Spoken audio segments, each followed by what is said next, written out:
very warm welcome to IDFC First Bank Presents Leaders of Tomorrow Season 11. I'm Ritvika Gupta.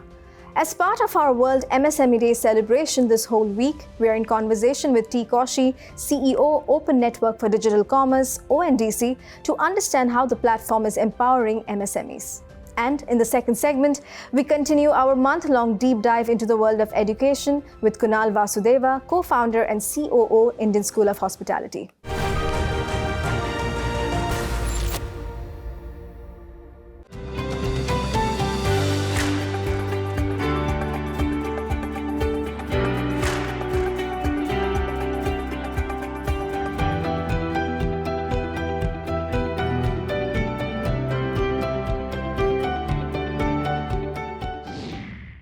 Joining me live now is Koshy, CEO of ONDC. Thank you for being with us on the show today, Mr. Koshy. Thank you, Ritvika. It's my pleasure. So, Mr. Koshy, there's a lot of buzz around ONDC. But, to begin with, if you could, for our viewers, explain very simply the fundamental concept and mechanics behind ONDC. What is its purpose and how does it work? Okay, so let me start with saying the purpose. The purpose of Open Network for Digital Commerce is to make the field of digital commerce a democratic place, which would mean that everybody should have equal opportunity, whether you are a seller or a buyer. Let's go as specific into how does it help. Today, if you are a seller and you want to be in the digital commerce, your options are limited to few platforms. If you are in the food business, there are a couple of large enterprises. If you have in other goods, you have some couple of large enterprises, and that's your option. And then you would list yourself in any of these platforms, then you're visible only to the buyers in that platform. So if you want to be visible to a larger set of buyers, that means buyers from two platforms, you have to go and register yourself with two platforms, do all the procedural, technological, operational, legal, everything separately. So it limits the seller's options because the sellers which are relevant to the buyers of already the platform will be welcomed by this platform. Right. And the platform will focus on addressing a certain set of buyers. That is the reason today the digital commerce is sort of, though prevalent all across the country, is only about 5 to 6% on the buying side, selling side 1 or 2%. So what are we trying to do is to change these rules of the game. Every seller will have equal opportunity to present their product in the network using an open protocol, which means that if you are present in any one other platform, you are still visible to the total network. So you don't have to go around registering with multiple platforms. On the buying side, the buying platforms which are using ONDC protocol will be able to discover every sellers. So that way, please remember, ONDC is not a platform, ONDC is not a super app. ONDC enables multiple platforms and apps to talk to each other in a common language. Everybody talks the same technical language. So in the buying side, we have many buying applications that are already live and many on the way. For example, Paytm, you're familiar with. PhonePe has come out with an application called PinCode. Then there's a startup, MyStore, another startup, Craftwilla. Then there is another called AirPay, which is focusing on rural segment. There's another one called Spice Money, which is focusing on the rural customers. So different buying application, you can choose any of them based on your comfort as a buyer, but all of them will give you the visibility to the same set of products. We are celebrating World MSME Day on Leaders of Tomorrow, and over the years, our show has highlighted the importance of India's MSME sector.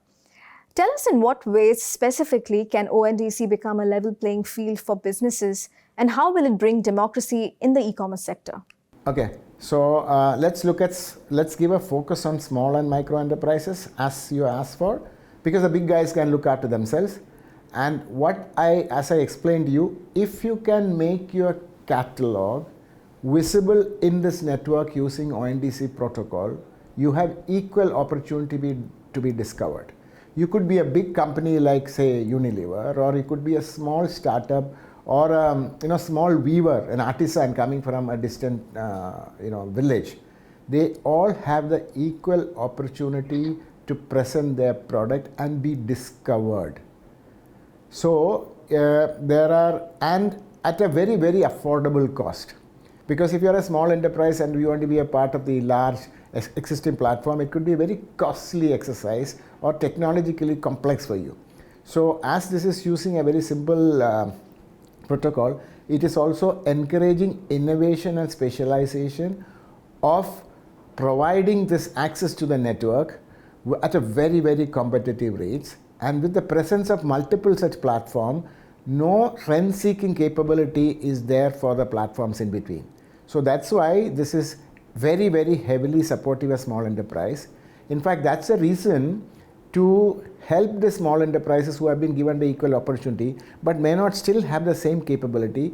Very many entities like SIDBI, like NABARD, like Ministry of Small and Medium Enterprises, like philanthropic capitals, like the various trusts and foundations like Gates Foundation and all of them, coming now with their special schemes to handhold us small and micro enterprises with respect to their digital literacy, if they are not so digital literate, helping them to make the catalogs, helping them to have good processes, helping them to integrate with the logistics providers or warehouse providers. So a lot of enabling infrastructure is being created by a large cross-section of entities who are interested in the segment, and this is also making the journey to the digital world a very easy and seamless one for small and micro enterprises. Mr. Koshy, do you believe ONDC's competitive pricing, discounts, incentives, and increasing order volumes can disrupt the food delivery market and perhaps challenge the dominance of players like Amazon, Swiggy, and Zomato? Okay, so first of all, the open network is not just limited to few domains. Eventually, every domain will be present. So, but whenever you embark on such a large project, we know we have to take baby steps.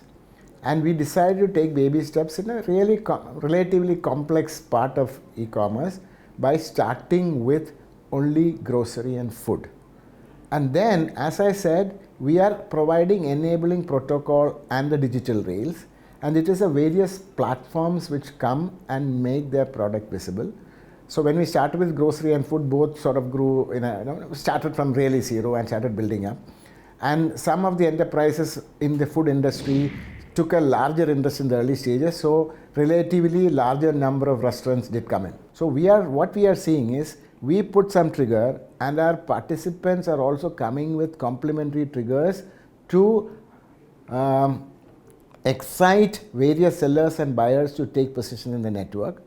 And in the long run, it is not these kind of discount that is going to drive. It is a cost effectiveness coming out of specialization and innovation that will completely improve the efficiency of the supply chain and give better options to the consumers and better pricing to the consumer. So in that way, your question is correct. ONDC is going to have a significant disruption in the way digital commerce is done, making it a more democratic place. Moving on to some of the challenges, Mr. Koshy, what are some of the challenges that you foresee in the adoption of ONDC? And what steps can be taken to accelerate its widespread awareness and use among businesses and consumers? The first challenge that we are facing, and we continue to face some more time, is that awareness of the idea of an open network. Because as of now, for the past 20 years or more, we have all been trained to the idea of a closed platforms, and we believe that's the only way to run business is closed platform. Only way to participate in the business is to agree with the terms and conditions of the closed platforms. So we need to educate a large user segment. Broad-based awareness of the buyers and sellers, which is going to be a slow process, which is happening. The exciting thing is that it is happening much faster than we expected. Having seen this as an idea, even another large multinational company like Dun & Bradstreet have already announced they are going to do. And we believe that it is going to be a trend that in the next few months, we will see many enterprises who are listening to me or listening to this whole message may come out with such scheme to encourage procurement of goods and services made by small artisans and so on and so forth, and encouraging the vocal for local message of our government, which is trying to take India to a leading position in the field of digital economy. Take a lighter way and saying that East India companies whose primary focus is to enrich the shareholders only. So that is why we would see in the world of digital commerce, whether it is in consumer products, whether it is in food, whether it is in travel, whether it is in mobility, everywhere, few large enterprises have stranglehold on the sector.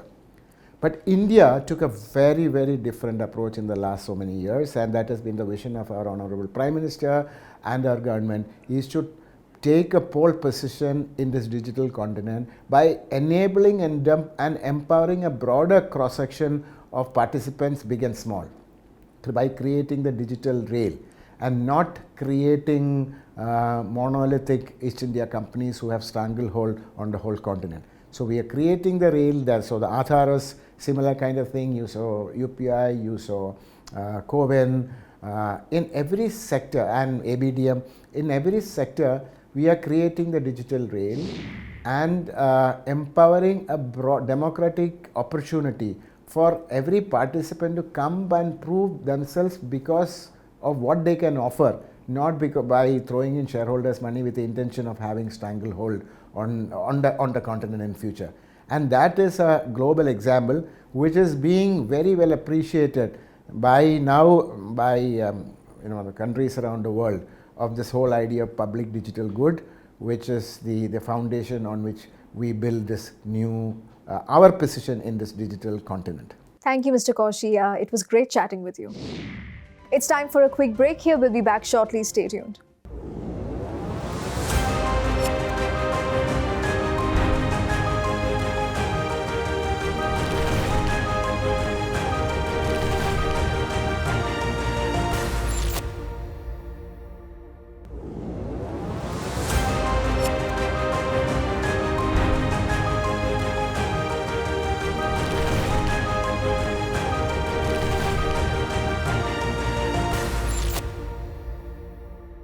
Welcome back. You're here with us on IDFC First Bank Presents Leaders of Tomorrow Season 11. In this segment, we are taking a closer look at the state of hospitality education in India, where do we stand globally, and the impact of NEP on the sector. Let's find out in a conversation with Indian School of Hospitality.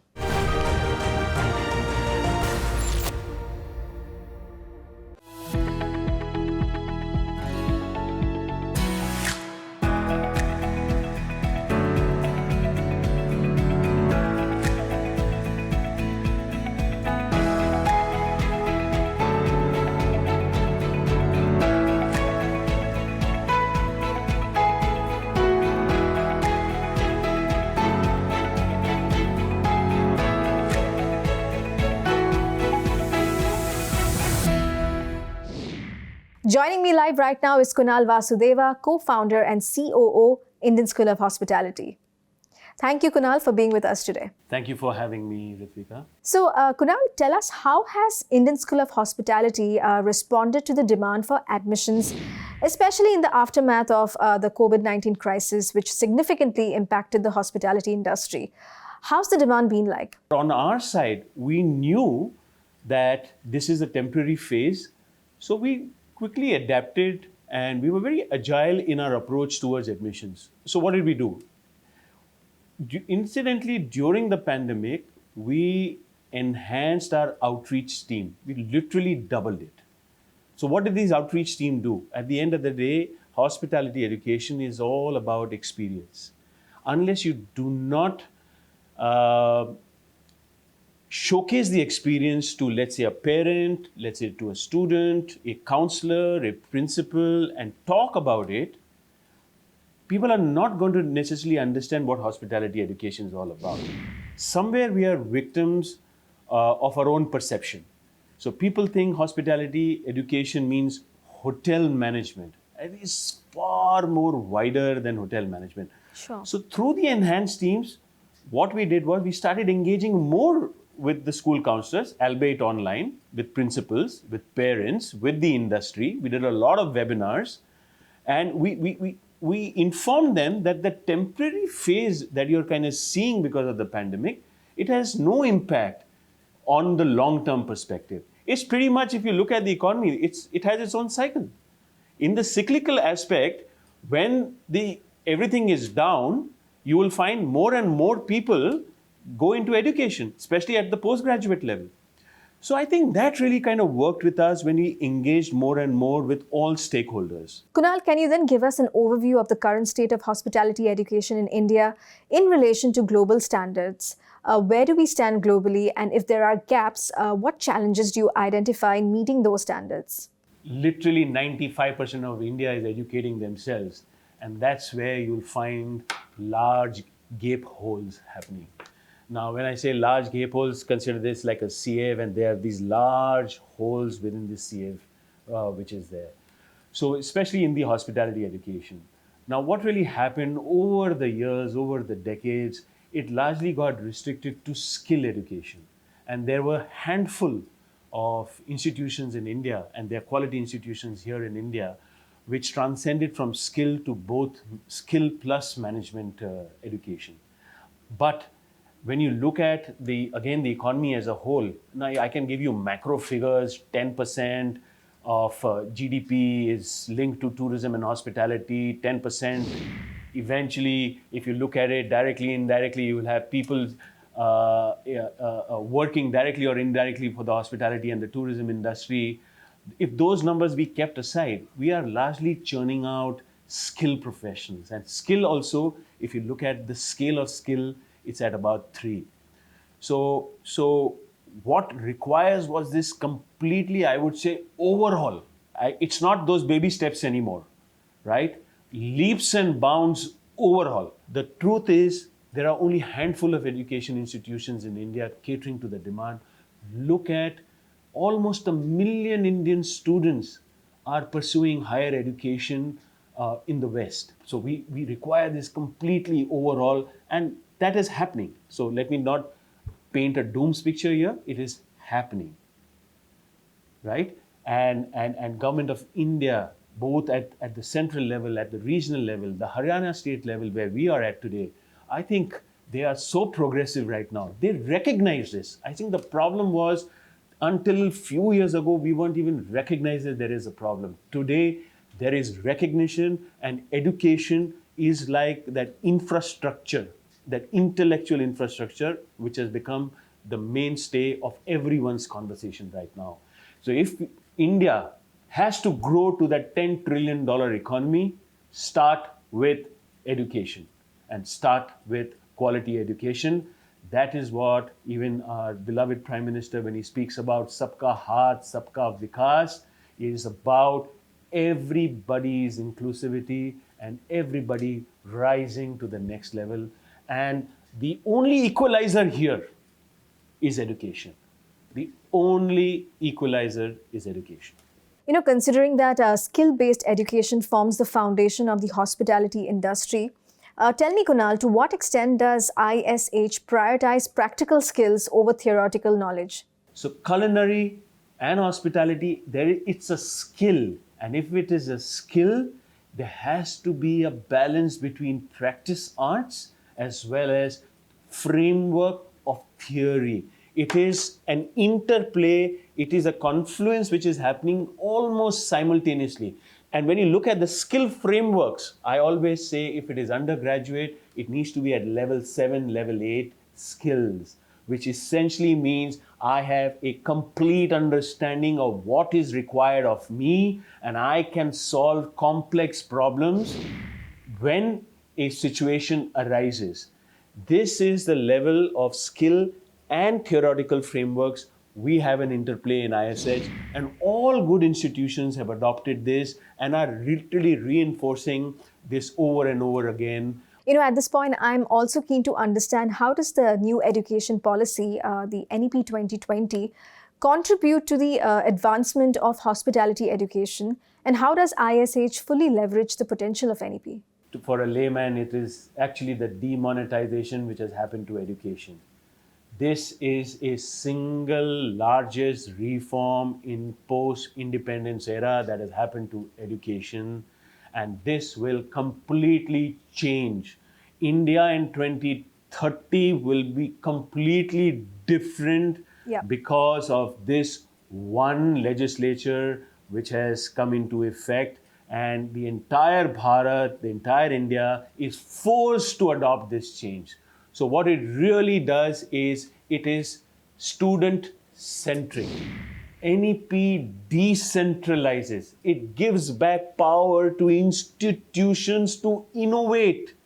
We lost that innovation here in India, and hence the institutions which, notwithstanding all these pressures, have kept on their innovations are the vanguards in India today. Unfortunately, only a few.